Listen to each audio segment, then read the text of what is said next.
परीक्षा पे चर्चा करते हो, मन की बात करते हो, रोज भाषणबाजी भी मतलब की करते हो, कम से कम युवाओं के सामने बोलो तो कि हाँ मेरी जिम्मेदारी है, जो हुआ अगली बार अब ऐसा नहीं होगा।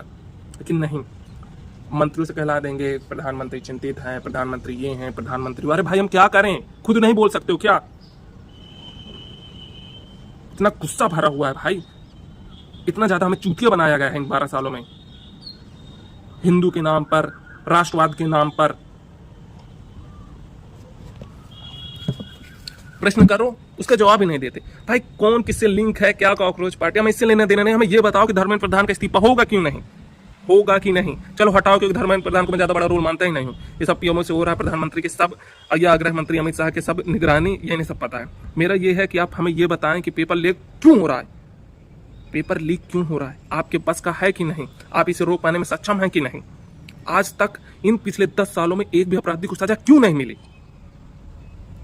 क्या आपका सिर्फ चुनाव जीत लेना ही सब कुछ नहीं है भाई? 20-50 साल बाद कोई ये याद नहीं रखेगा कि जब मोदी था तो कितने राज्यों में बीजेपी की सरकार थी। तब आदमी ये याद रखेगा कि तब एक कांकरोच जनता पार्टी आई थी। 20 जुलाई 2026 को बहुत बड़ा युवा जन आक्रोश सैलाब संसद भवन को घेर लिया था।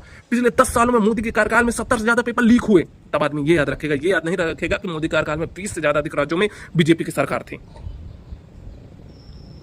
आपने बहुत इंफ्रास्ट्रक्चर से लेकर बहुत अन्य क्षेत्रों में आपने अच्छा काम किया, उसकी हम तारीफ करते हैं। लेकिन आज अच्छी शिक्षा नहीं है, आप मानिए। न्यू एजुकेशन पॉलिसी को 5 साल हो गए, अभी तक लागू नहीं हुई। अच्छा स्वास्थ्य नहीं है, मानिए। आयुष्मान भारत ने आपने अच्छा किया, लेकिन प्राइवेट सेक्टर जिस तरह लूट रहा है, दवाएं जिस प्रकार से महंगी हैं, जिस प्रकार से बिचौलिया लूट रहे हैं, उस पर लगाम नहीं लग रहा। खाना जिस प्रकार से मिलावटी खाद्य हमें उत्पाद मिल रहे हैं, वो एक चिंता का विषय है। न्याय समय पर नहीं मिल रहा, इन पर काम करने की आवश्यकता है। लोगों के अंदर जन आक्रोश है। ठीक है आप चुनाव लड़ रहे हैं, ठीक है कि चंदा चोरी वाला जो मैटर है शांत हो गया, लेकिन लोगों के अंदर जो विश्वास था वो टूट रहा है। इस बात को समझिए। इसका परिणाम तुरंत नहीं दिखेगा, लेकिन जब दिखेगा तो वो धीरे धीरे देखने को मिलेगा। आरएसएस कहाँ है यार? सालों से शाखा लगाती आई है कि एक ऐसी सरकार बनना चाहिए जो राष्ट्रहित की हो, जिसके लिए राष्ट्र सबसे ऊपर हो। आज वो भी चुप है, सत्ता की मलाई खा रही है।